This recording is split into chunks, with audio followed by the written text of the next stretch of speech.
വായന മരിക്കുവാനുള്ള വിഷയത്തെ പറ്റി അറിവിന്റെ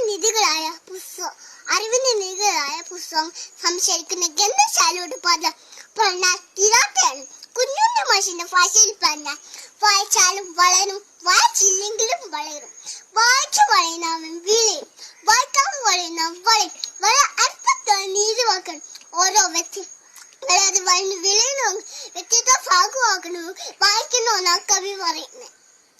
വായന മനസ്സിന്റെ ഭക്ഷണമാണ്. മനസ്സിന്റെ ഭാഷ നിലനിർത്തുന്നു. ഒഴിച്ചുകൂടാനാകത്തുന്ന വായനാശീലം ഒരാളെ സംസാരത്തിലേക്ക് പ്രകാശപ്പെടുത്താൻ വായന പോലെ ഒരുക്കുന്ന മറ്റൊന്നുമില്ല.